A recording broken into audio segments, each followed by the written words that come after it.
The Radio Memories Network is brought to you in part by Liberated Syndication, podcast publishing made easy, libsyn.com. That's libsyn.com.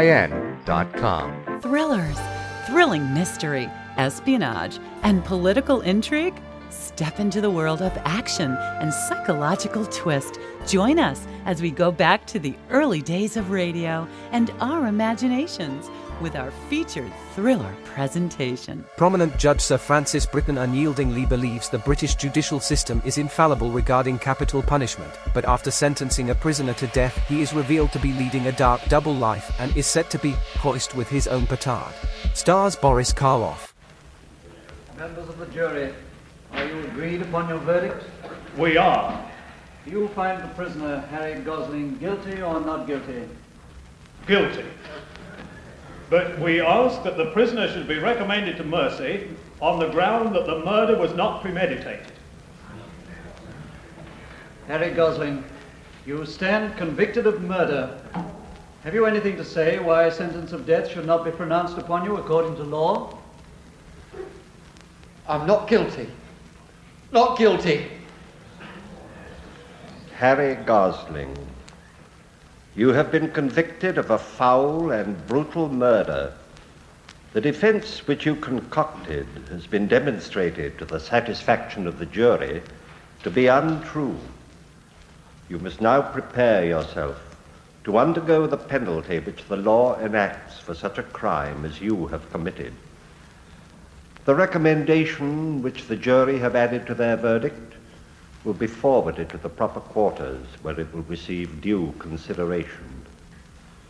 My duty is now to pass upon you the sentence of the law. That sentence is that you be taken hence to a lawful prison and thence to a place of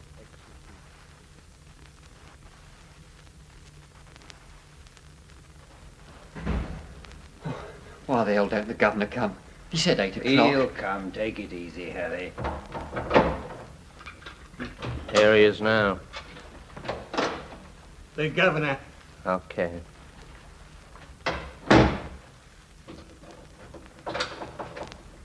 Well, Gosling, I brought Mr. Nottingham along. He's come straight from the Home Secretary. I'm sorry, old man. You mean there's no reprieve, sir? I'm afraid not. Now, you remember I warned you not to be too hopeful. Yes, but I couldn't carry it that far. You're pulling my leg, aren't you, Mr. Nottingham? I wish from my heart I was. But I'm afraid I can't hold out any hope now, Harry. You've got to try to be brave. It ain't fair. I'm innocent. I'm innocent. I never killed her. You know I told the truth, sir. And so did that swine of a judge, shaking himself on the bench. He knew I wasn't guilty. He told him to say I was, just for the kick of it. He's the real murderer, curse him. Oh, God. I hope somebody makes him pay for this, the cold devil. I hope he pays.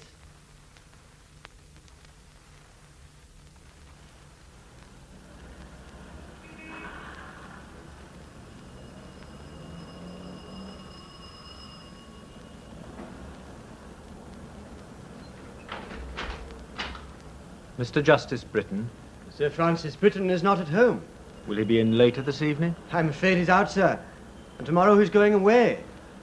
If you want to see him, you'll have to wait till after the vacation, the second week in January. Well, my business won't wait. I must see him tonight. Where can I find him? I'm afraid I'm not at liberty to tell you that. I think you'd better. On his account more than on my own. I tell you I'm not at liberty. Anyway, he's at his club and you wouldn't be able to see him there. Dear depth. Thank you. How did you know that? Well, anyway, he won't see you. He'll see me, all right. Oh, yes. He'll see me.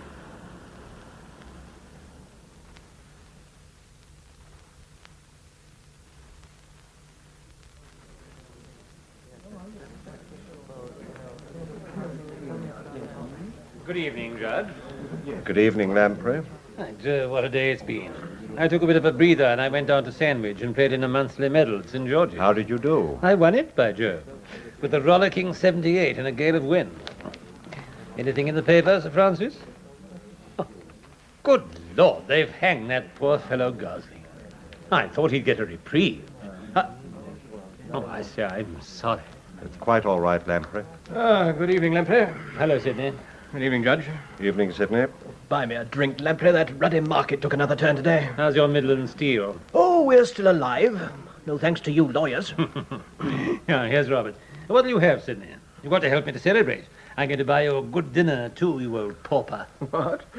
Oh, very well. I'll have my usual, then. A large martini, Roberts. No vegetables in it. No, Sir George. Judge? No, thank you, Lamprey. Whiskey and soda, Robert. Very good, sir. What are you celebrating, Lamprey? A hanging? Sidney. This club is composed of all the murdering professions. Lawyers, doctors, and actors. The latter are the most ingenious. They do it by boredom. And how do you industrialists accomplish a lethal project? Suicide, I should think. Oh, what the hell are you so pleased about, Lamprey? I won the monthly medal at St. George's with a 78. Blowing like sin, too. What did you do at the Maiden? Well, I got my 4. But I had to get out of that horror with a sand blaster. A sand blaster is an illegal club that should not be used in tournament play. The rules of the Royal and Ancient are quite explicit on that point. Really, Judge? Roberts. Sir? I shall be dining later. Well, I'm damned. Oh, it's impossible. What does that desiccated, pompous old bore know about golf? As a matter of fact, he's pretty good. I'd like to take a sandblaster to him. A large martini and a whiskey, sir. Stout fellow, Roberts. Cheers, Lamprey. Yes. I say, old Britain doesn't mind advertising himself. He's left this paper open at a report of his oration at the carpenter's dinner last night. Just take a look. Evening. Good evening. I say, I know you. It's Colonel Archer. I met you when we were handling that smuggling case in Hong Kong 4 years ago. Oh, yes, of course. Yes. You're, I'm George Sidney. Jolly good to see you, old chap. This is Miles Lamprey. A thieving lawyer, I'm afraid. How do you do? Archer's Commissioner of Police in Hong Kong, Lamprey. Well, I was. I retired last year. No, I'm jolly glad to see you, Sidney. I've been wandering round looking for a face I knew. Our club, the Greville's, been housed by you for summer cleaning. Oh, you came in without a guide. Stout fella. Have a drink. Lamprey here will buy it. He's just hung a chap. Not me. I had nothing to do with it. And won some perishing medal. And he's filthy rich. Yes, indeed. Thank you very much. I have to dine in Belgrave Square in 20 minutes, but... Come along, Lamprey. Can't all those fat briefs buy a few drinks? Roberts, another double martini. Archer, my boy, you should avail yourself of one of Lamprey's rare moments of hospitality. Well, whiskey and soda, thank you. Same for me, Roberts, please. Yes, sir. You don't know when Sir Francis will be returning, do you, sir? No. Why? Only that a person has called and wishes to see him, sir. 2 whiskies and a martini. You can have the old goat as far as I'm concerned. Who are you talking about? Sir Francis Britton, the High Court judge. He tried the Midland Steel case, you know. Yes, damn his eyes. What did that decision mean to Midland, Sidney? Well, I wouldn't give Britain the satisfaction of thinking that he had hit us very hard. He hasn't as yet. But it could set the development of the steel industry of this country back 20 years. And I'll never forgive him for that. For I firmly believe that it was a venomous decision. We'll win our appeal. Oh, damn it, don't make me talk about that. Oh, that's jolly quick, Roberts. Peyton had anticipated your wishes, Sir George. Oh, happy for Joe. Oh, cheers, Lamprey, and here's to you, Archer. Cheers. How long will you be home? Well, I'm home for good. I've just been appointed Chief of the Norfolk Constabulary, which is a comfortable progression from the Far East. Hello, Nottingham. Oh, how are you, Nottingham? I'm feeling pretty grim, thank you. Archer, this must be a unique occasion. A lawyer feels grim. Oh, damn it, Sidney, don't try to be funny. Nottingham, I'm your friend. This club is filled with lawyers, as is my less exclusive alternative, the House of Commons. I know too many lawyers. You alone are tolerable. You have a heart, my friend. Don't listen to him, Nottingham. Oh, Nottingham, this is my friend, Colonel Archer.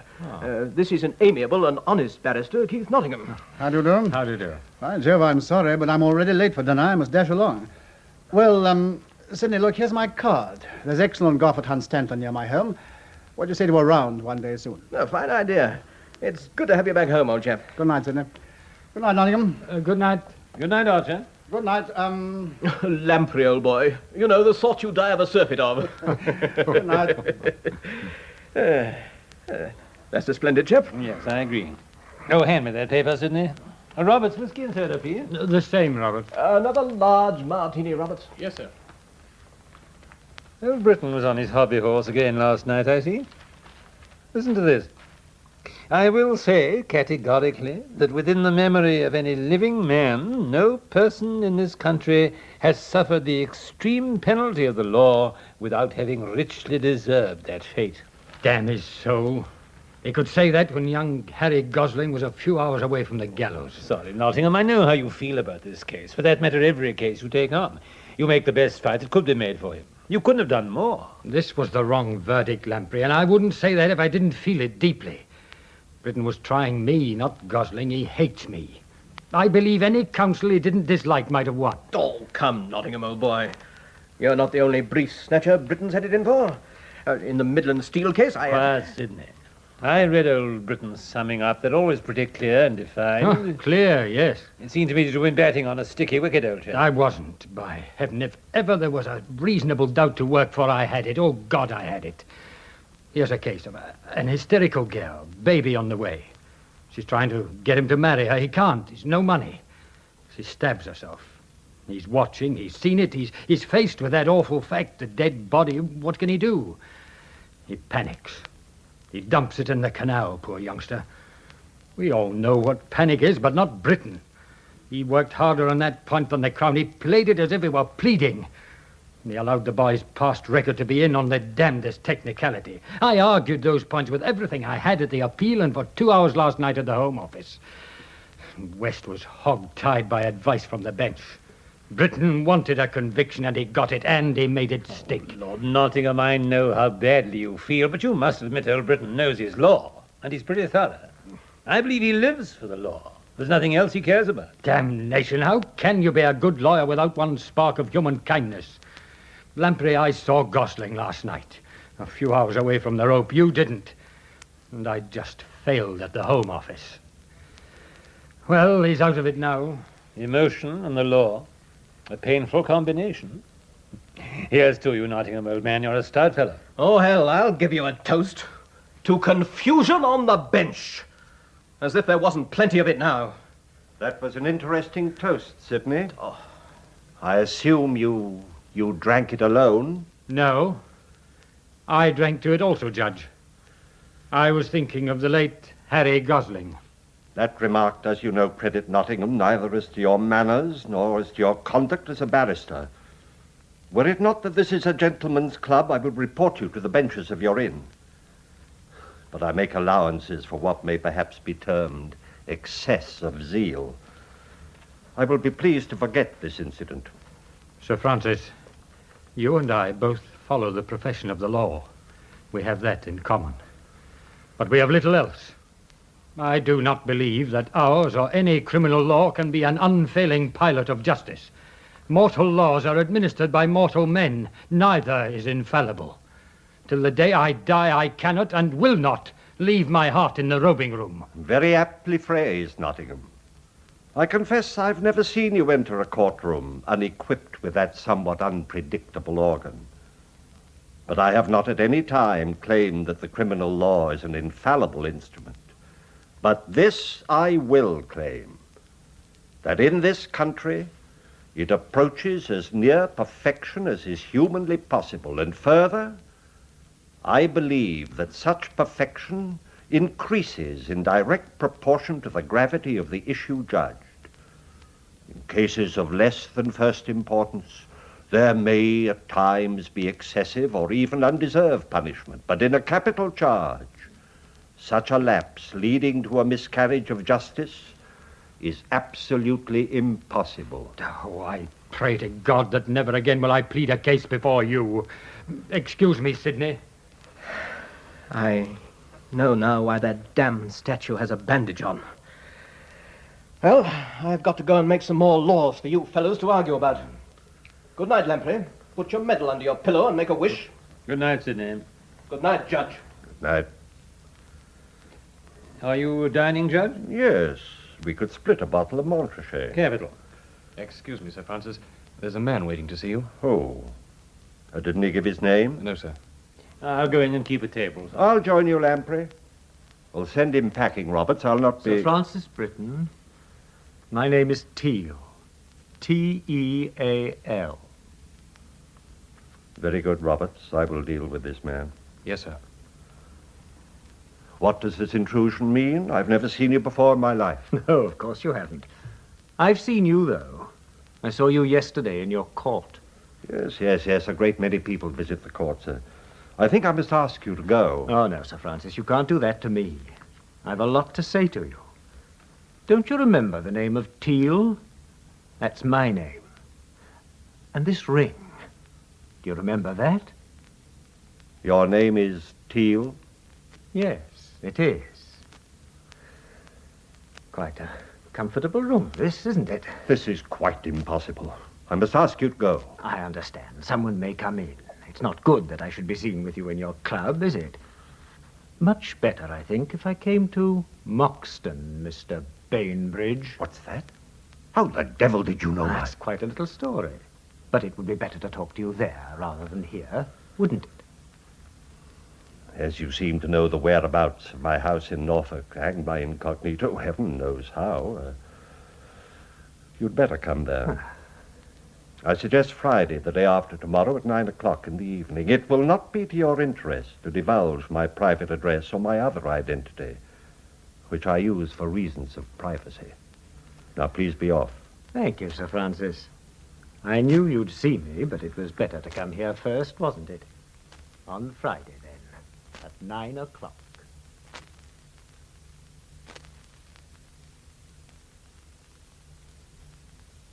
Where did you walk to this afternoon, dearie? Over the marshes to the old mill and back. It's a perfect, lonely walk. Not a soul to be seen. You just can't abide people, can you, my dear? Oh, I come to Moxton for peace and quiet, Mary, and I will have what I want. So you shall, my dear. There's your coffee. Thank you, Nancy. Mary, has your father made any further objection to your working here? Oh, he doesn't think much of it, but that doesn't matter. I'm grown up and I like working here. That is, when you're here, Dux. Then it's fun. Besides, Dad likes the money I earn. You're quite generous, Mr. Bainbridge. You've been a good girl and not talked to your father or anyone else about us? What a worrier. Heavens no, why should I? I don't talk. Not about that sort of thing. That's my business. No, dearie, Dad won't give any trouble. And I'm going to give you a lovely holiday. Ah, Mary. Get yourself a glass for some port. Thank you, Dux. I don't mind if I do. Ah, the peace of this place. Thank God for it. And for you, my sweet. How nicely you've kept everything. Is that the old silver tankard I got in Sutton Thorpe? You said you wanted a shiny prize. I cleaned it up for It's you. lovely. It's a good one. I've had plenty of time to work on it. Oh, it does get lonely here, dearie. Nearly 8 weeks since you were here last. Oh. You must have been teaching those boys an awful lot in wherever you live. Mary. Oh, I don't mind where you live as long as you come back. More often, though, I should like. What's this, Freddie? A sort of paper. Leave it alone, Mary. It's a headache powder, and I shall probably want it. I've a migraine coming on, I'm afraid. I've never seen you take these before. Oh, I'm sorry you've got a headache. Now, you must be going, my dear. It's nearly 9 o'clock. Why? Have you got to work tonight? You never do down here. Now, I've told you not to be inquisitive when I asked you to do anything. I want you to go home early tonight because I have to do some work. Now, that's all that I can tell you. Well, I think you might have finished your rotten old work before you came down to see me. You know what I think? I think you've got a lot of girls to teach, not boys at all. Otherwise, you wouldn't send me away like this. What a ridiculous little monkey it is. Now, run along. Freddie, my sweet, I think I could scare that work right away. Oh, you must go, my love. I'll tell you the truth. It isn't work, not exactly. There's a man coming here tonight, and I must see him alone. It's a confidential matter. Just a poor fellow who's out of work, and I want to help him. But tomorrow, everything will be all right, and our holiday will begin then. Now, won't you be a good girl and understand? Well, there's a new one. Nobody ever comes here. I don't think some poor tramp who's out of work should come before Well, me. I couldn't arrange it any other way. Oh, confound Confound it. This migraine is really coming on. Oh, get me a glass of brandy, Mary. All right. Glad I had that powder. It's the last one, too. Don't tell anyone about this man who's coming here tonight.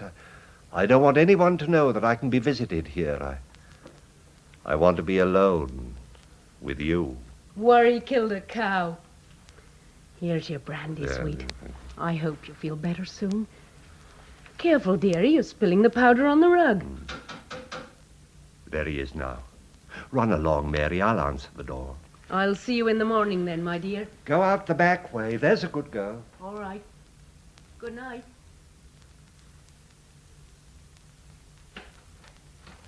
Good evening. Good evening. In here, please. This is a lonely room. One chair, one glass of brandy. Just as you would have it. Just as I expected when I looked at it from the outside 3 months ago. How dare you? Oh, yes, last spring. I followed you here from your house in London. I know your habits well, Mr. Shall I call you Mr. Bainbridge? You will address me as Sir Francis. Your private life as Mr. Frederick Bainbridge is well guarded, isn't it? The innkeeper tells me I'm your first visitor. You observed my instructions? Oh, yes. It would have done me no good to betray your innocent privacy. You will tell me at once what you are here for. You've made 2 mistakes so far, Sir Francis. Bad ones.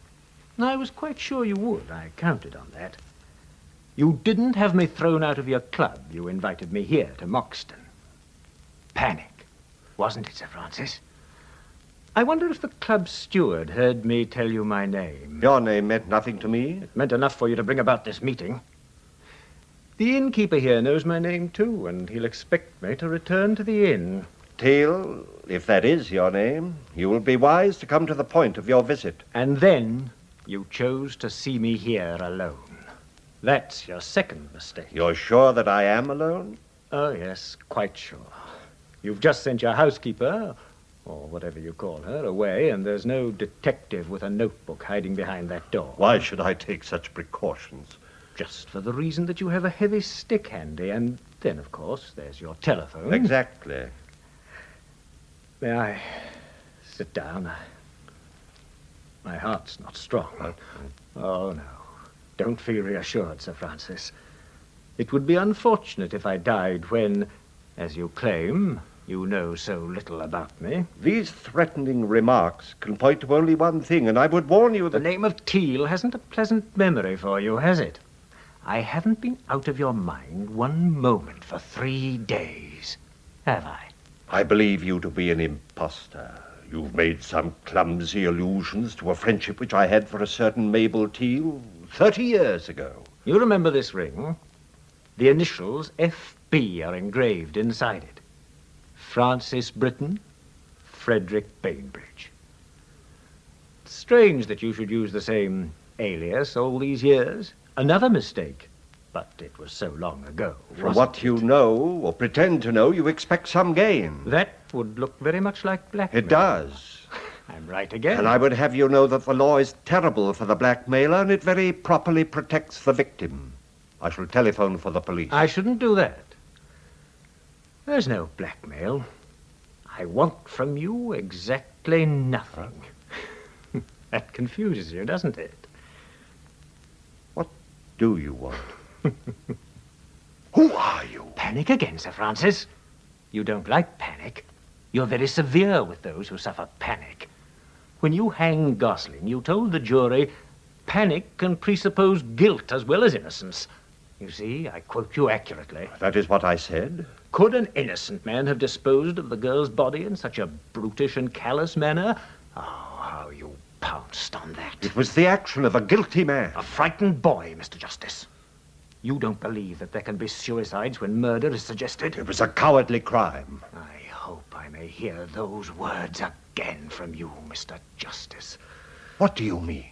Day after day I've sat in your court in the public gallery. 4 times in 6 months I've watched you send men to the rope. You're quite mad, aren't you? Huh? Perhaps. And you still think you can deal with that? The madman can be safe behind bars. Oh, but I'm cleverer than you, so don't use your telephone. You'll see there isn't time. For God's sake, who are you? Hanging judge gets his verdict. Just the facts and no emotion. The beautiful machine. You're not used to fear, Britain. You've not felt fear for 30 years, but you did then, I know, because I have your letters. Squalid, fearful letters of a coward, written to Mabel Teal, my mother. Your mother? Take them. Read them, Britain. Read them. The Britain case will have its letters, too, and they'll be admissible and relevant. Read them. Read them carefully. Yes, I'm your son. Your son and Mabel Teal's. I don't believe you. These letters are fakes. Don't bluff, Britain. Why have you waited all these years to? My mother died a year ago. She kept her secret until the end. She was a fool. Well, that's one you didn't write. You've never seen that one before. It was written to me 1 year ago by a foolish old woman almost your age. My mother. She hadn't had it fat and easy like you. She was sick and dying when... Not yet. Not yet. Please, God, not yet. What is it, man? You're ill. What can I do? Here. Drink this brandy. Oh, it's passing.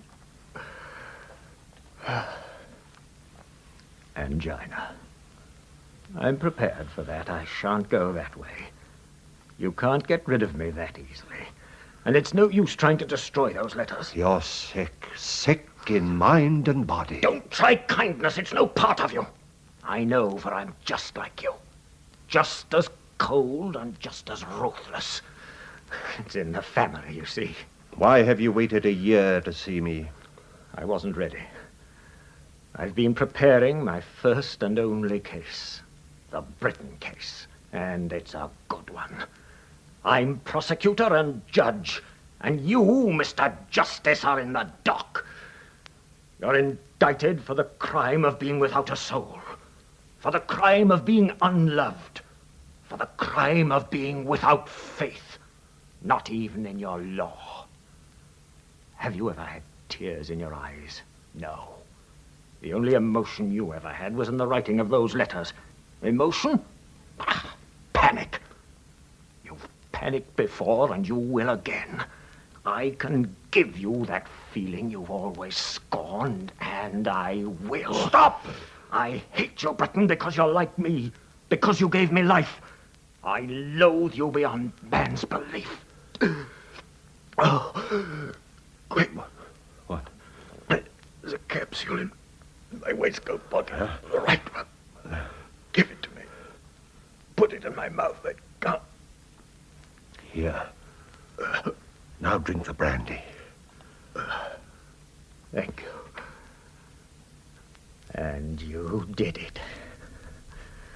That capsule. Poison. And you gave it to me. Damn you. That's murder. Now, what will you do? I wonder. Oh.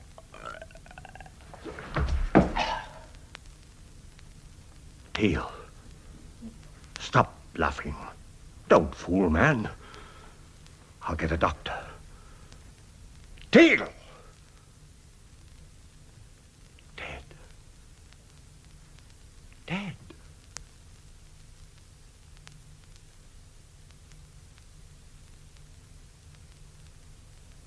Good morning, Sir George. Morning, Roberts.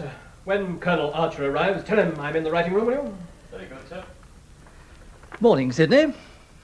If it isn't Ronnie Bond. I didn't see you behind the paper. How's the old probate, admiralty and divorce? Bust up any homes today? No, trade's bad. Oh, so you're having a nice, quiet time reading the murders, eh? I am, as it happens. Did I hear you mention Colonel Archer? He'll be in this mess down in Norfolk, no doubt. Oh? Which mess is that? Don't you read the papers, old boy? They found Teal's body. The chap who disappeared from the pub in Moxton 3 weeks ago. Oh, so now the fun begins. Where was it found? In a disused well in the garden of a chap named Bainbridge. Oh. What has Bainbridge to say about it? Nothing. As this rag pertinently remarks, it will be recalled that when Teal was last seen at the inn, he expressed his intention of visiting Mr. Bainbridge. From this meeting, he never returned. Mr. Bainbridge is not at present in residence. I suspect, of course, that this is a quite unauthorized announcement. And it's not difficult to see who's been speaking out of turn. Mr. Alfred Motley, the parish clerk of Moxton, gave our correspondent a vivid description of the finding of the body. I had noticed an unpleasant smell coming from Mr. Bainbridge's garden. This aroused my suspicions, and I communicated with Inspector Vincent of the Norfolk Constabulary, who was investigating Teal's disappearance. As a result of what I told him, Inspector Vincent descended into the well, and after some difficulty came up with Teal's body. It was in a ghastly condition and had obviously been in the water several weeks. Yes, rousing attractive, I should say. The brickwork of the well is raised at least 2 feet above the ground, and I do not see how it would have been possible for Teal to fall in accidentally. Unfortunately, Mr. Bainbridge, who might be able to throw some light on the matter, is away. He is in the habit of paying regular visits to Moxton, but no one knows anything of his life outside. He is believed to be a schoolmaster in Lancashire. You ask your friend Archer what he thinks about that vivid description. Ah, Francis. I didn't know you were back in town. Oh, I had some business brought me back, and the weather wasn't too good. Morning, Sidney. Morning, Judge. If you'll excuse me, I've got a letter to write. You're in Scotland, weren't you, Judge? Yes, a walking trip, but the mist became intolerable. Oh? My wife writes from Goldsmith that the weather was fine. That's the East Coast. I was in the West Highlands. You must have found the papers interesting this morning, Pond, with your predilection for detective stories. There seems to be a good involved case shaping up in Norfolk. Yes, I should imagine that it'll turn out to be a murder. Probably motivated by a blackmail attempt. No, I don't think so. I'd say from the heart weakness that the death was from natural causes. There's no mention here of the dead man having had a weak heart. Where did you see that? I seem to remember something to that effect. I must say... Besides, in the best detective fiction, heart attacks are not timed by nature to occur conveniently on the parapets of wells. You're not at your ease when you're for the defense, Francis. Try the other side, where you're on familiar ground. When is the inquest? Huh? Oh, I don't know. It doesn't say in this paper. Oh, yes, Friday. I say, Kent are doing well. What are you going to do for the rest of the vacation? Back to Scotland? Oh, I rather think I'll go abroad. Where was that place you enjoyed so much 2 years ago? Oh, Saint-Yvette. Yes, it's delightful. Very quiet and free of English people. This fellow Bainbridge, he seems to have acquired a substantial anonymity. Bainbridge? Oh, you're back on the Moxton case. I thought crime bored you. Yes, it seems he was rather anxious to cover himself with mystery. Or rather, he's had mystery thrust on him. I must say, I wouldn't know how to track him down if I were the police. Of course, they'd have nothing to hold him on if they did find him, would you say? Good Lord, I don't know. There's no autopsy report on the body, no real information of any kind. I suspect that this whole announcement of yesterday is quite unauthorized. I dare say. Oh, good Lord, I'll be on circuit in the autumn. Now, if there is a case against Bainbridge and they catch him, it's quite likely that I'll try the case. Oh, no. Norfolk, Eastern Circuit. I shall be in the Midland.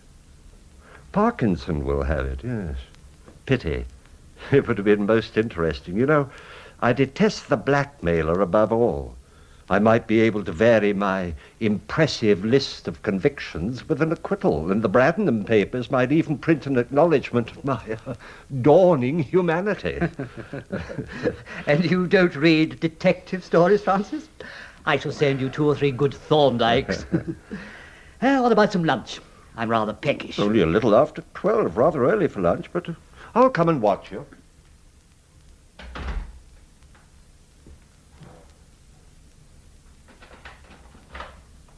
I'm sorry to make you lunch so early, Sidney, but I have to be back at Scotland Yard again at 2 o'clock. Oh, suits me equally well.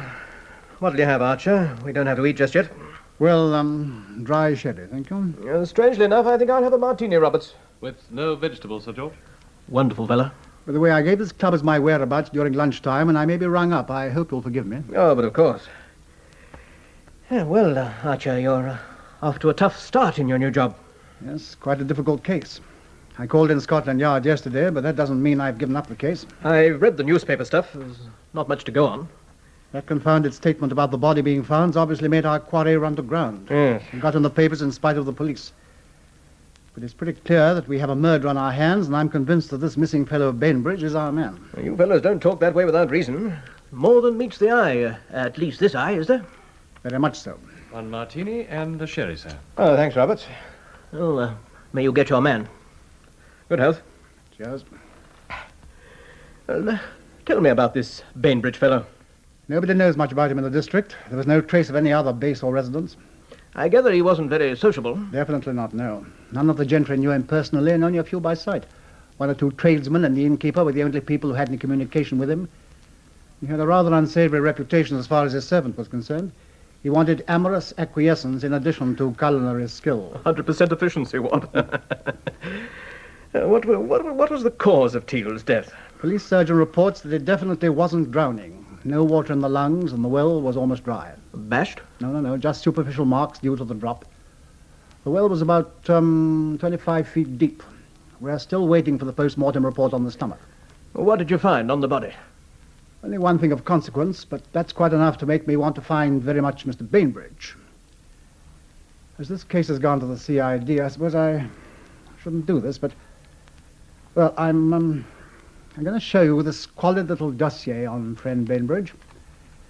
These documents were found in a sort of secret pocket sewed up in Teal's coat under the left armpit. They were in an oilskin wallet, and with the exception of the outside ones, they were not too badly spoiled. Yes, they're copies, of course, photostats. The first one's a birth certificate. Notice the names?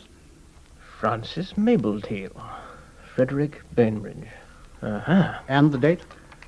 November 30th, 35 years ago.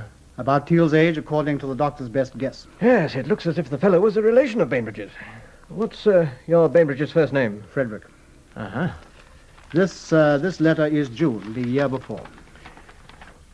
Sweet puss, hip, hip, hooray. I shall be back by the weekend after all, so prepare a little super intime and some extra kisses for your own Fredrikins who simply cannot contain his impatience. This is worse than the Channel crossing. The next three are in the same style, but this one isn't so funny. I'll read it. It's rather illegible. Dear Mabel, this is quite disastrous. Are you absolutely sure? There must be something you can do about it. If it costs money, I might scrape together 50. The point is, it must be stopped. Write soon and tell me you've arranged something. Much love, F. Yes, that's not a pretty letter. What's the date? About 7 months before the birth certificate. Clear enough. Can I see the next? This is a week later. My dear Mabel, I'm shocked and surprised. I must repudiate all responsibility. And so on. I think you will agree it will be undesirable for us to meet again. Sincerely, F.B. Filthy swine. The next is the spoiled one. I'll read it. It's in another hand and no year or address. How like a woman. My dearest boy, these letters, the only ones I ever received from your father, whom I knew as Frederick Bainbridge, will explain how you came to be born. Your father is elderly, successful, and childless. Now a lot of it's gone. Chance I found out from a newspaper photo who he really was. Is now, therefore, a very important... Oh, this is maddening. Your loving mother, Mabel Teal. I suppose there's no question of it being your Bainbridge? Not the slightest. My inspector got the specimen of his handwriting, application for a gun license, exactly the same. Yes, well, I can see why you want to find your elusive Mr. Bainbridge. What a swine. Teal was making what might be called a collection, a shakedown, as the Americans say, I suppose. Yes, obviously. When did Bainbridge leave Moxton? About a week ago, 8 days to be exact. Was he ever questioned when Teal failed to show up at the inn? Oh, Lord, yes, I questioned him myself. Living nearby, I went to see him with Inspector Vincent, whom I put on the disappearance of Teal. Mm-hmm. What was this Bainbridge like? Rather fine-looking chap. Rising 60, I think. I got the impression he was a fellow who was used to having authority, rather truculent. How far has the chase gone? Well, we hadn't much to go on. The departure was sudden, and of course unknown to my men. It was the day after Vincent and I had interviewed him. We traced him to Liverpool Street Station, but we got no further than that. No photographs in the house? No, none. Well, if you can catch him, we've got the complete legal staff to put him on the gibbet right here in this club. Everybody in the hanging game but the public executioner. I think we'd better have another drink before we eat, what?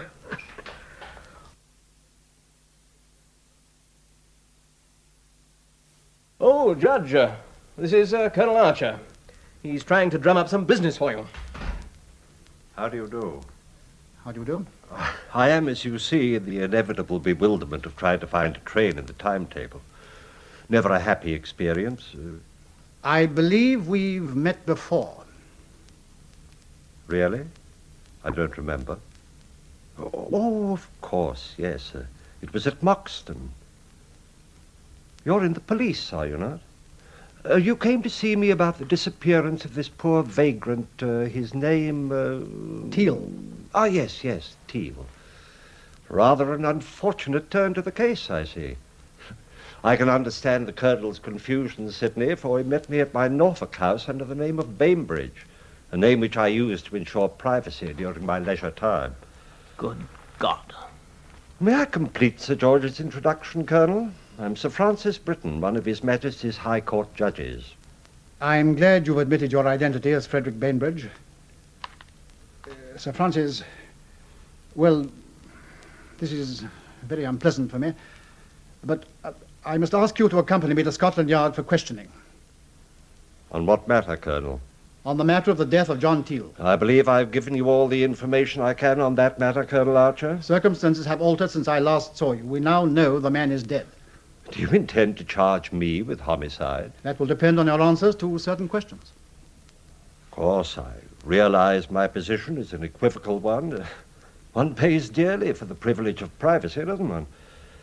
But at this stage, I prefer to say nothing. May I consult my solicitor, Sir Ronald Pond, who is now in the dining room? Certainly. Perhaps Colonel Archer would like to keep me in sight. Would you be kind enough to fetch Pond from the dining room, Sidney? Oh, very well. Oh, Pond, can you come in here? This must embarrass you considerably, Colonel. It's unfortunate that we continue to meet under such tiresome circumstances. Well, what is it? Did you want me? Pond, I apologize for disturbing you at lunch. This gentleman is Colonel Archer, who is chief of the Norfolk Constabulary. How do you do? How do you do? He wishes to question me in the matter of the death of one John Teal. What? Oh, my dear Pond, please curb your amazement. I quite share it. I'd like to talk to you privately, perhaps in the guest room. I'm sure Sir Ronald will be responsible for my return, Colonel. Come along, Pond. But what on earth is all this about, Francis? Well, I'm damned. I always knew that old goat was a wrong 'un. Well, you know your law and police standards, aren't you? You've got enough on him to charge him? About as clear a case as could be for the murder of John Teal. That from you is convincing. I wonder what's being concocted in the guest room. Pond's about the most slippery lawyer in this country. Excuse me, Sir George. Colonel Archer is wanted on the phone. Inspector Vincent. I put him through here. Oh, thank you, Roberts. I'll take it there, Archer. Thank you. Hello. Colonel Archer here. Yes, Vincent? Yes. Yes, I see. Definitely not hot. I see, yes. Well, stay there, Vincent. I'll phone you in a few minutes. Vincent's at Scotland Yard. The post-mortem shows that Teal died of cyanide poisoning. That's complete, I should say. Yes, complete. I'll lay you 5-1 you can't hold Britain. I wouldn't like that. I'm certain that Pond is at this moment telephoning to the Home Office to get this thing hushed up. That pusillanimous ass Gilbert West is having the bee put on him, as sure as God made little apples. Sidney, I was brought up on the dogma that the law is no respecter of persons. I know it doesn't always work that way, but it has wherever I've had any authority. The idea of a damned High Court judge getting away with a murder for which a lesser man would hang doesn't appeal to me. But if the powers that be want it, a thick cloud can come down from above and cover up this pretty dirty affair. I wouldn't like that. Not one little bit. There's another call for Colonel Archer, sir. Thank you, Roberts. Thank you. Colonel Archer here. Yes, Commissioner? What? Do nothing? Well, this is my case, and I'm going ahead. Well, I'm damned. You had the post-mortem report. Very good, General, but I do this under protest. The Home Secretary has instructed the police to do nothing in the matter of Britain's arrest until further investigations can be carried out. On no account is he to be taken to Scotland Yard. Well, Pond worked fast, and the Home Secretary played true to form. Archer, would you like to see their game spoiled without prejudice to your position? Indeed I would. There's a way it can be done. Will you excuse me while I make a phone call? Certainly. And, as it's going to Lord Bradenham of the Daily Globe, I think I'd better make it from outside.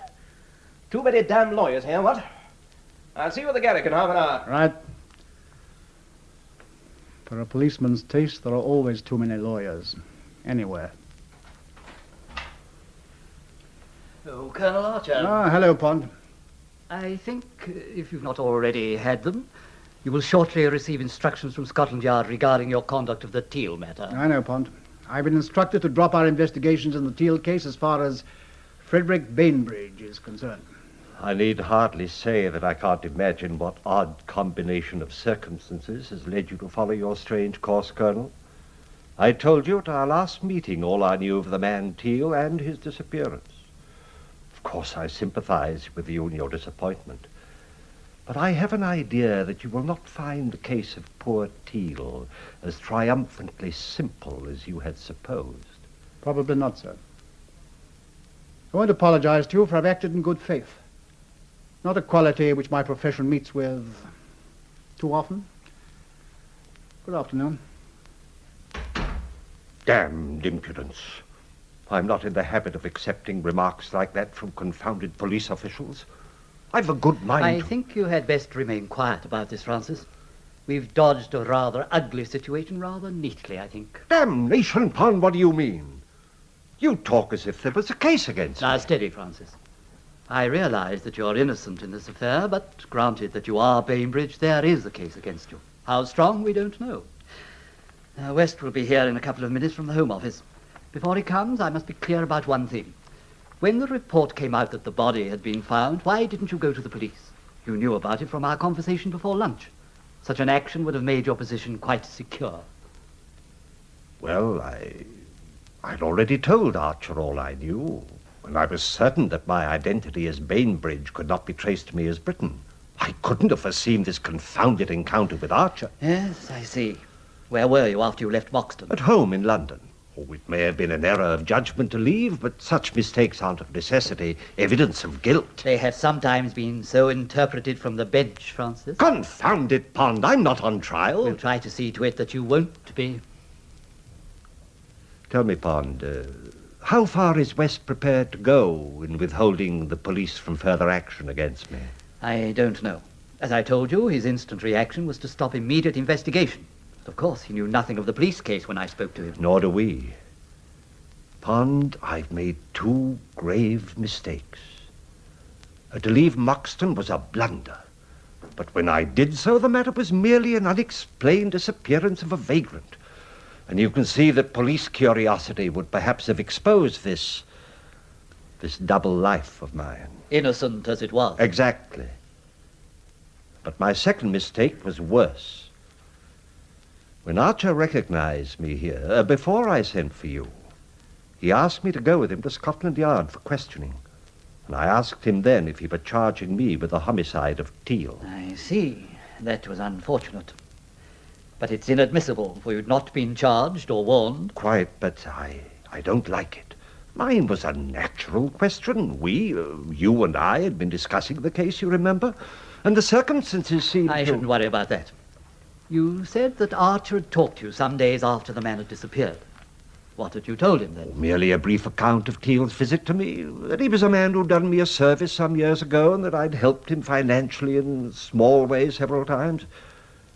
I described him as extremely overwrought at the time, and I think I mentioned the possibility of suicide being in his mind. You're sure you said that? Yes, I'm fairly certain that I said that. Of course, I knew nothing of the circumstances of his life and said that to Archer, too. But you made the suggestion that the man might be dead? Yes, I did.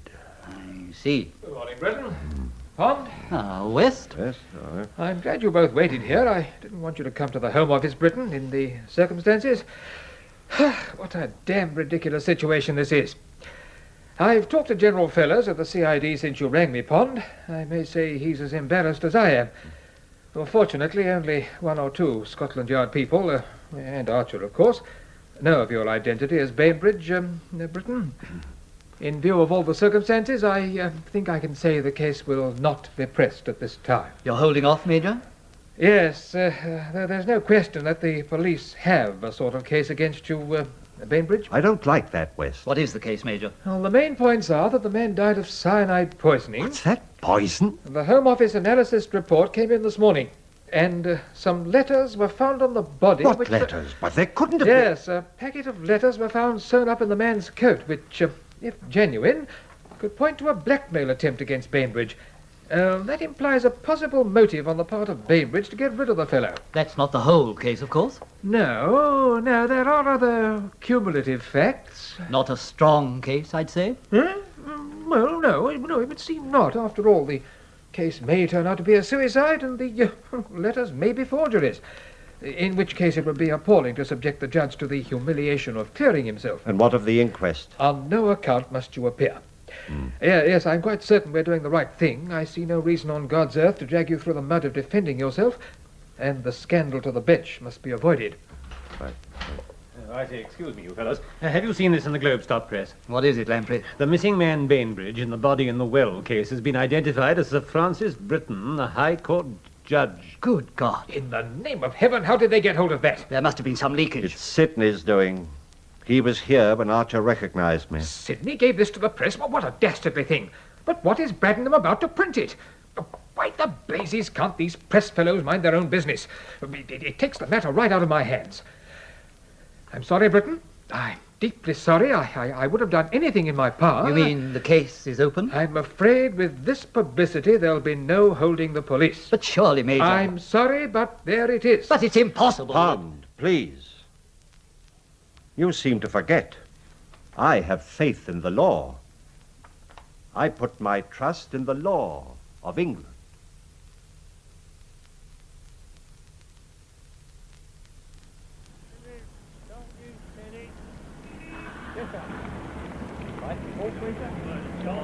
Hanging judge on murder charge. Hanging judge on murder charge. Thank you, sir. Very much. Hanging judge on murder charge.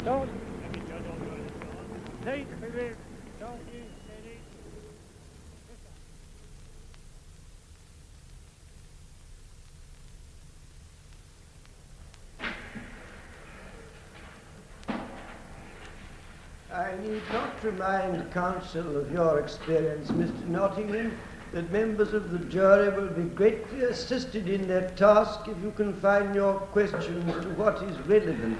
I thank your lordship. I shall endeavour to be concise. Sir Francis, you admit authorship of the letters addressed to Mabel Teal, which the court has heard read? I admit it. Do you not consider them to be a particularly blackguardly piece of work? I express no opinion. Then we'll leave that for the jury to decide. You were known at Moxton as Mr. Frederick Bainbridge. Yes. As far as your life there was concerned, you took great pains to conceal your true identity.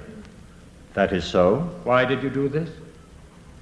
As a person whose name was fairly well known to the public, I wished to evade public interest.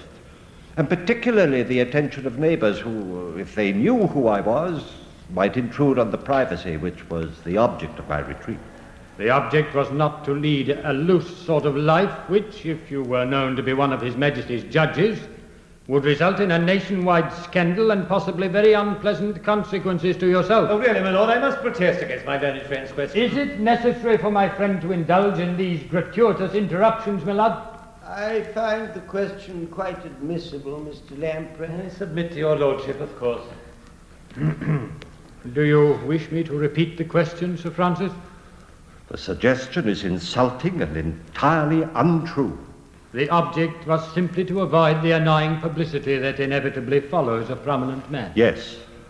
You were known to Mabel Teal as Frederick Bainbridge, were you not? Yes. Would you describe yourself as a prominent man at that stage in your career? Hardly. What then was the object of your alias at that time? The motive was fundamentally the same. I wish to keep my public and private life in separate compartments. I adopted the name of Frederick Bainbridge for my private life. For a private life which would not bear a close scrutiny? I do not admit that. Is it not true that you have periodically been leading a Jekyll and Hyde existence, the Hyde being represented by Mr. Frederick Bainbridge? I do not admit that. Have you ever done any amateur photography, Sir Francis? No. Or gold or silver electroplating? No. You are aware that in these processes and in photography, potassium cyanide is employed. I have heard so. You had no legitimate reason for having a supply of cyanide in your house at any time? No reason at all. Yet cyanide crystals were found on the rug in your living room. So we have been told. Are you suggesting that Inspector Vincent is a perjurer? I make no suggestion. I only say that to the best of my knowledge, there was no potassium cyanide in the house while I was living there. Turning now to the events on the night of Teal's death, is it true that just before Teal's arrival at the house, you told the witness Mary Reddish that you were suffering from a migraine? That is so. And that in her presence you emptied into a glass of brandy what the witness described as a whitish powder contained in a paper packet? I did. What was that powder, Sir Francis? It was a headache powder. You were in the habit of using these powders to relieve migraine? I've used them for many years. How do you account for the fact that in your medicine chest there were found no powders answering to this description? Quite simply. The powder in question was the last one. There were none left. Quite so. The powder in question was the only one? The last one. While you were emptying the powder into the glass of brandy, is it true that Mary Reddish called your attention to the fact that some of the powder was spilling onto the rug? Possibly. I have no recollection of it. You agree it is possible that you did spill a quantity of this powder on the rug? Of course it is possible. I just don't remember doing so. And you cannot account for the presence on the rug of cyanide crystals? I've already said that I cannot. I put it to you, Sir Francis, that you can account for it. That the so-called headache powder was in fact a quantity of potassium cyanide. That you used it to prepare a fatal drink which you gave to your visitor. I did no such thing. That he collapsed almost immediately and that you dragged his body out into the garden and flung it into the well. Untrue and absurd. The whole suggestion is fantastic. Earlier in cross-examination, you denied that you were expecting Teal to visit you at Moxton. Yes. Subsequently, the jury heard William Roberts testify that 3 days before Teal met his death, he, Roberts, overheard part of an interview which took place at the Adelphi Club in London between yourself and a man calling himself by the name of Teal. I put it to you that you concealed this interview from the jury because you wished them to believe that the Moxton meeting was not prearranged and that therefore you did not have the opportunity of planning to take Teal's life. I did not take his life. Why did you curtail your holiday, Sir Francis? To avoid questions arising out of Teal's disappearance that might lead to a disclosure of my identity. You realized, did you not, that the body would inevitably be found sooner or later, that Mr. Bainbridge would then come under suspicion, and that it was necessary for Sir Francis to make a clean break from his alias while there was yet time. There was no question of suspicion. Allowing only a decent interval to elapse after Teal's disappearance so that you should not be immediately associated with it. That, to an extent, is true. Though, as I have already told you, the motive was not the one that you impute to me. You heard, no doubt, Colonel Archer testify to your having given him a very different account of the relationship between yourself and John Teal. His evidence is true on that point.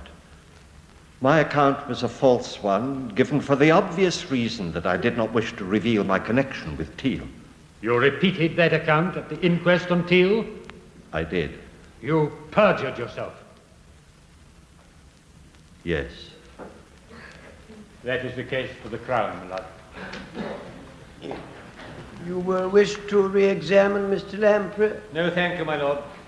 I hardly think that with the time remaining to us, I shall therefore adjourn until tomorrow.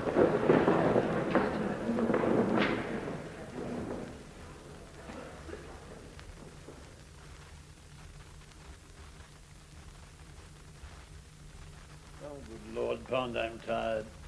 Thank God the Crown is finished. What would you think Britain has on his mind to send for us? We'll know soon enough. Here he is. Owen. Good evening. Evening, Sir John. Evening, Francis. Well, Francis, that's all they have to say, and I don't think we've done too badly. No, by Jove, no. A lot of circumstantial stuff and a mountain of improbability. I think you've had the worst of it. Don't lie to me, Lamprey. It's an appallingly strong case against me, and the turns have not been in my favor. Sit down, Francis. It's your time to dine, isn't it? I'm sorry to disturb you like this. It's quite all right. Everything has gone soundly against me. And the Crown will grind me to pieces with those letters. Then why didn't you let us fight them? We had a handwriting expert. Because the truth is that I did write them. I doubt if Parkinson will let him go too far on that tack. Parkinson is on our side. Parkinson is a good judge, and he will allow the Crown to use the letters to the full. I would. No. My only defense must be the truth. Now remember that, Lamprey. Teal committed suicide. Yes. Yes, that's a defense theory, but hypothetical solution. It is not hypothetical. No, it is not. Teal did not leave the house alive. I saw him die. You what? You don't know what you're saying. He had 2 seizures, attacks of violent pain. During the first, he took a tablet or a capsule from his left-hand pocket, which seemed to relieve him. He explained that he suffered from angina pectoris. A second seizure came, more severe. He was helpless. He asked me to administer another capsule. I did so. He made me take it from his right-hand pocket and place it in his mouth. He'd planned it all. That was the poison. He snatched the brandy and drank it. He was dead in a few moments. Good God. Why haven't you told us this? You told us that he walked out of your house quietly. I know I did. I told that to the police, and I so testified at the inquest. I perjured myself again. But, good God, where are we now? What happened after he died? I thought what to do for a long time. First, I wanted to phone the police, but I thought. I didn't do that. I examined the body, made sure he was dead, and then I took the letters he had shown me and burned them. And then, long afterwards, I dragged the body out to the well and dropped it in. You didn't find the wallet with the letter? No, I thought those I read and destroyed were the real and the only ones that he had. Why didn't you tell the police? Yes, great heaven, why didn't you? Why didn't I? Can't you see? I can. You think it's incredible that a man such as I, Britain, a judge, should have done this mad thing? I've persuaded juries to send men to the gallows for such acts. Brutish and deliberate, I've called it. It is difficult to believe that an innocent man could have disposed of the girl's body in such a callous, brutish way. Yes. He was a young man. The jury believed me. They always did. I could have told them what panic does to men. I knew what it does. Panic made me write a letter once to urge a girl to have an abortion. You heard it read in court. Panic isn't a sudden horror. Not always. It can be a creeping thing. I wrote that letter over and over again. I watched Teal's body most of the night. I dropped it in the well at 4 a.m. Sometimes I had the telephone receiver in my hand. But gradually, it became too late to telephone. Oh, you may not believe or understand me. Fear gave place to reason. I was Frederick Bainbridge as I stared at that body. It was Bainbridge who was in danger, not Britain. Slowly, I reasoned that if I told the police, it would be certain that Britain would be involved. Whatever mistakes I made as Bainbridge, I could still flee to the safety of my own name. That is why I followed the course of the cheap killer. I believed it. But why did you remain there at Moxton for 10 days The longer? longer I could delay direct suspicion of Bainbridge, the better. But after Archer's visit, I thought it best for Bainbridge to vanish. Francis, you must know that this revelation throws our whole defense out the window. It's the truth. Now it's only the truth. What in God's name is my course now?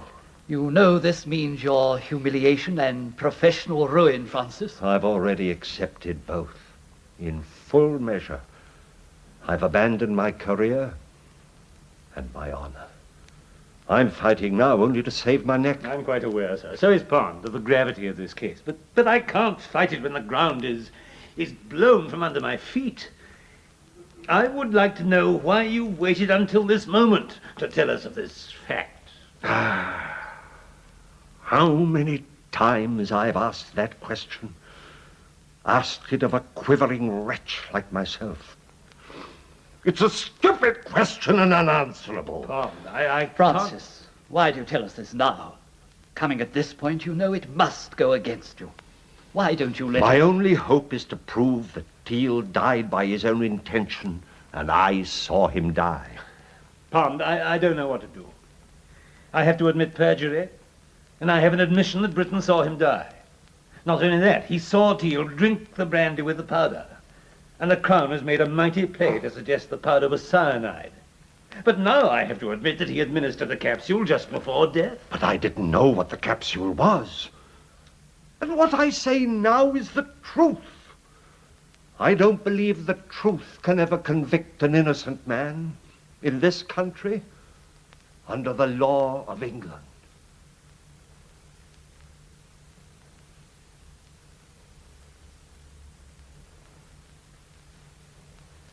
Hello, Nottingham. Oh, there you are.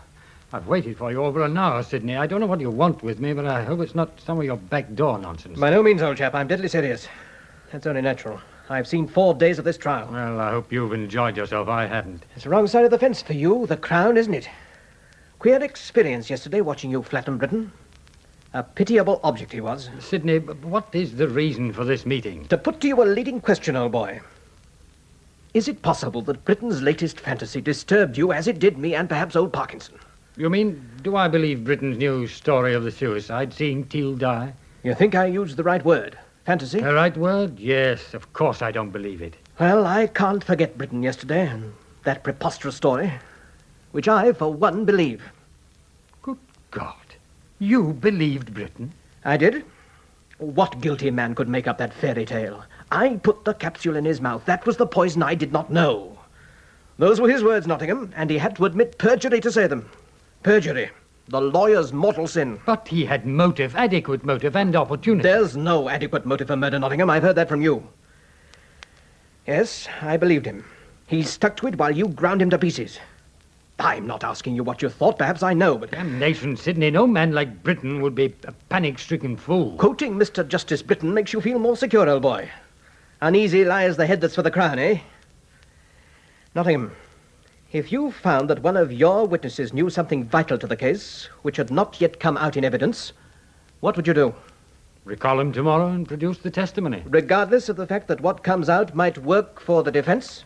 I'm an officer of the court. I can withhold nothing, no matter what the result. If you hadn't said that, I'd have gone to Parkinson. But I knew you would.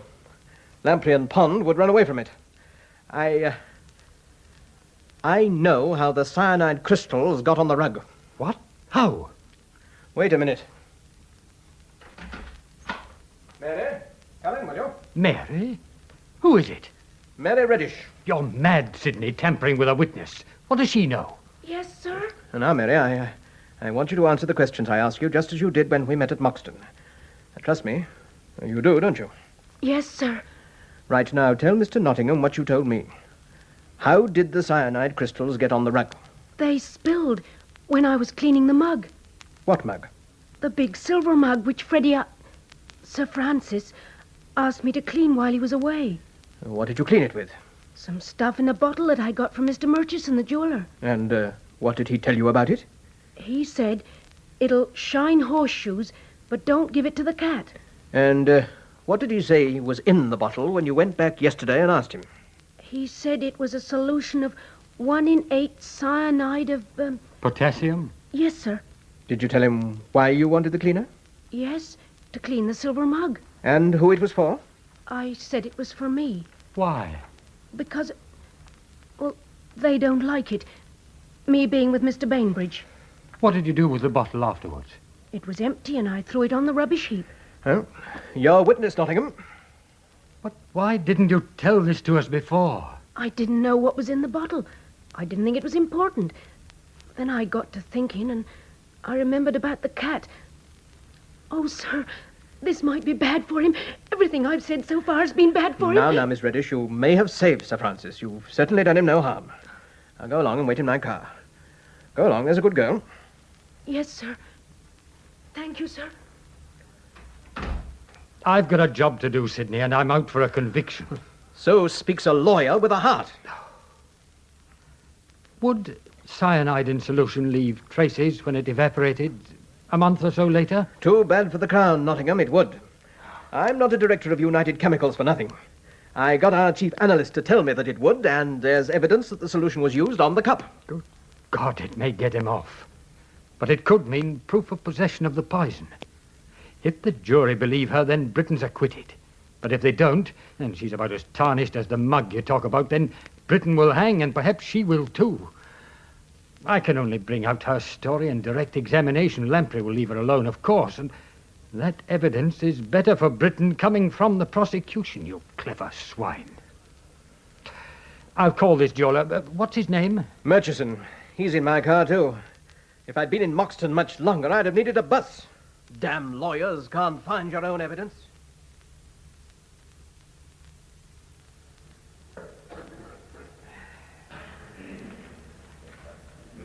I have read to you from my notes the testimony as to the date of purchase of the fluid by the witness Reddish. Members of the jury, in your deliberations, you have arrived at a point of perplexity among yourselves. It is understandable, yes, quite understandable, in view of the additional testimony of this witness.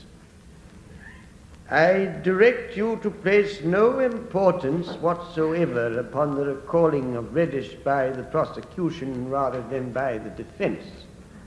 I remind you that under English law, the prosecution is mindful that all facts shall be presented to the jury, not only the facts that are adverse to the defense. That will clear for you the confusion caused by the late admission of this testimony. As to its value, I do most earnestly direct you that if you believe this witness, Mary Reddish, there can be reasonable doubt, I repeat, reasonable doubt, as to the guilt of the accused. Now you will again retire and consider your verdict.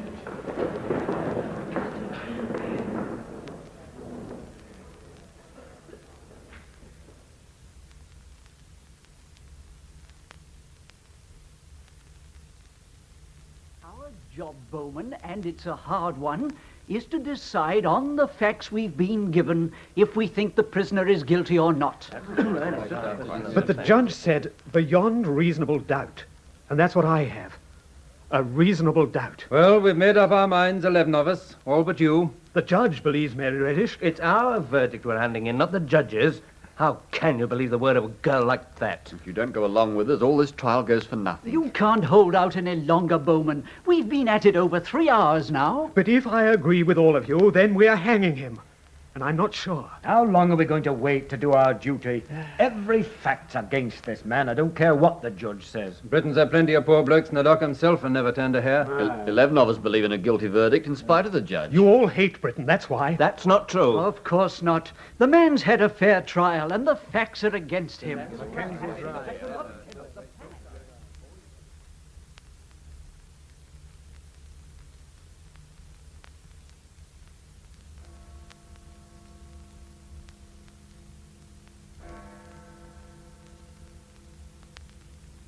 Hello? Yes? It's just striking midnight. I'm at the Adelphic Club, and I'm leaving for Norwich now. I'll be at the jail 2 hours before the time, about 7. No, nothing. I'm quite certain there won't be a stay. I was at the Home Office just an hour ago. What? Oh, has he? Yes. Yes, I understand. Very good, Condon. I'll see you at 7. Britton has just asked to see the governor again. Well, you're off now, eh? Yes, I suppose so, Sidney. I'd rather drive tonight than try to sleep. Seemed on the point of rain when I came in here just now. A dreary drive out of town at the best of times, but... Well, in spite of your hospitality, Sidney, I'm not exactly at ease in this place. Good God, we got what we were after. Speak for yourself. I'm only a policeman. That's a simple job, but not a pleasant one now. 9 hours to go. Poor devil. Pond and Lamprey will probably be along in a minute. They won't have accomplished much with the Home Secretary. Oh, I thought you had gone home, Nottingham. I've been up in the library. Evening, Archer. Evening, I just called in to see Sidney. It's nicer to meet you here than Norwich. Oh, Lord, I ought to go to bed, but even this hole is preferable. I suppose they'll give him sedatives or something to see him through. Oh, yes. The governor was with him 2 hours ago, Nottingham. He's about the same. Have you seen him? Yes, this morning. Condon took me to have a look at him. Confidentially, the Home Office wanted some sort of layman's opinion about his condition. Pond's been trying for a stay on mental grounds. A couple of alienists have seen him. What is his condition? Nothing to stop us going ahead. Yes, Nottingham, you wanted a conviction and you got it. And you made it stick. Oh, damn you, Sidney. I've had enough of your knight in armour. Your words, old man, delivered right here. And here comes the defence. What has the defence accomplished, Lamprey, apart from failing to impress 12 of the usual clods? There's nothing on God's green earth that we or you can do now, and we may as well admit it. Nothing. Absolutely nothing.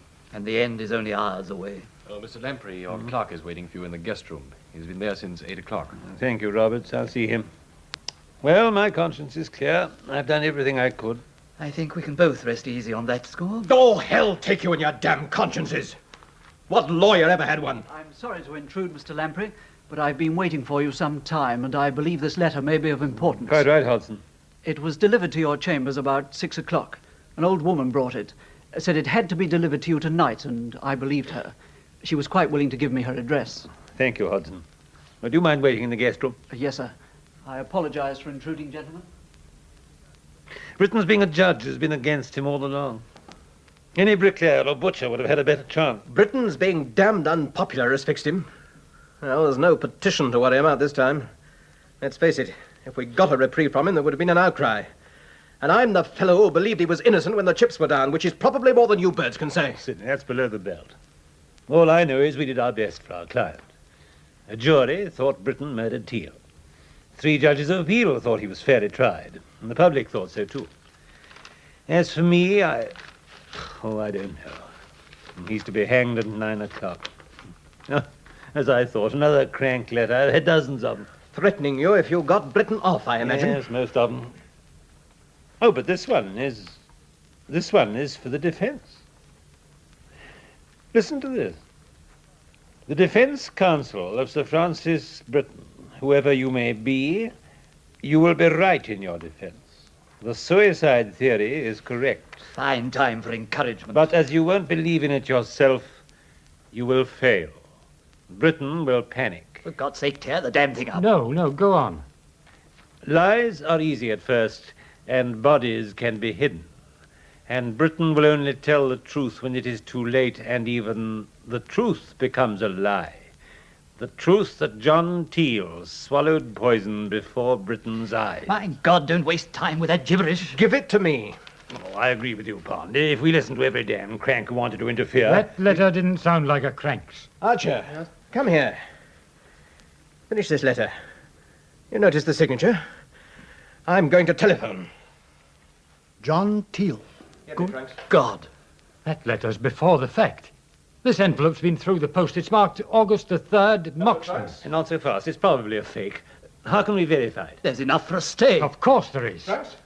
Good God, here's a set of fingerprints inside, and a postscript. My fingerprints are to be found in the files of the Harden Mental Home in Lancashire under the name of John Leet. Hello, Trunks. Who are you calling? Oh, get me Norwich Jail. This is a police emergency. We should ring the Home Office. Hell take the Home Office. I'm saving him from a night's agony. No, I tell you, clear this line. The Home Secretary's the only person who can stop this. Hello. Is that Norwich Jail?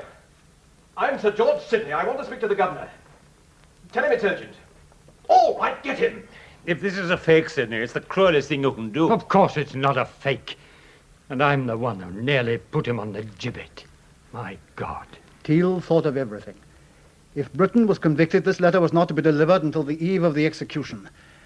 It's the most fiendish thing I've ever seen. Hello? Are you the governor? Oh, just a minute. I'll put Colonel Archer on. Hello? Condon? This is Archer. We've just received a letter which I believe genuine and which proves Britain's innocence. Yes, I know it's a matter for the Home Secretary. We're getting him, but whatever happens, hold off. What? You can't mean it. What is it? What? Britain has just signed the confession. What? Well, hold off till you hear from the Home Office.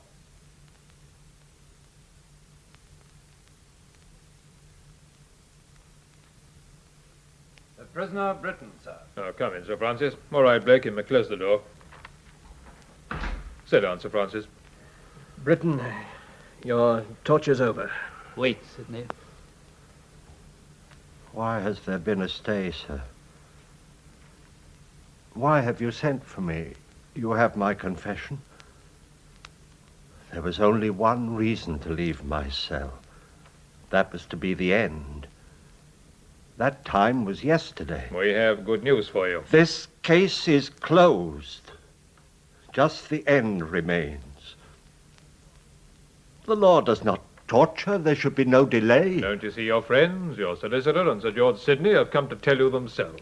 Francis, the wrong has been righted. You're free. No, it must be finished. I have had judgment. Francis, you don't seem to understand.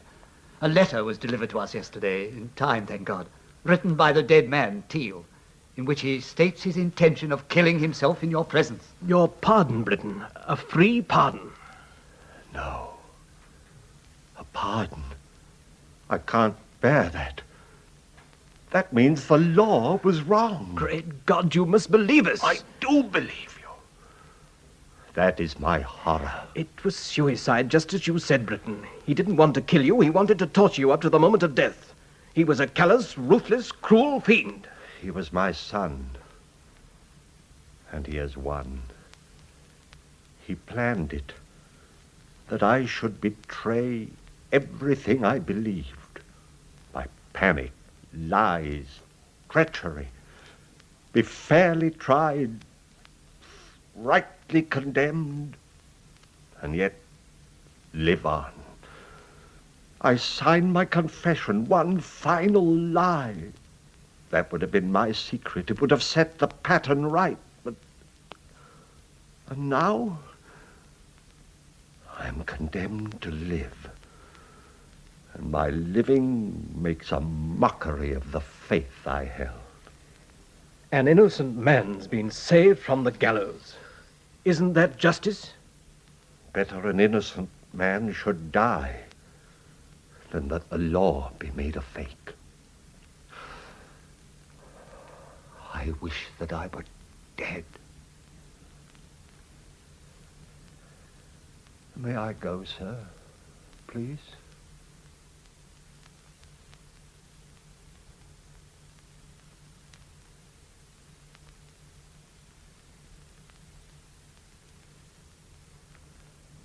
That was Hanging Judge, a play by Raymond Massey based on a novel by Bruce Hamilton, adapted for broadcasting by John Richmond. Sir Francis Britton was played by Boris Karloff, Sir George Sidney by Hugh Manning, Keith Nottingham by Duncan MacIntyre, Miles Lamprey by Howison Culf, Sir Ronald Pond by Robert Webber, Colonel George Archer by Richard Williams, Major Gilbert West by Norman Claridge, John Teal by T. St. John Barry, Mary Reddish by Gabriel Blunt, Roberts by Richard Hutton. Other parts were played by Geoffrey Bond, John Casaubon, Brian Hayes, Peter Hoare, Arthur Lawrence, Stanley Mackenzie, and Tony Quinn. The recorded production was by Cleland Finn.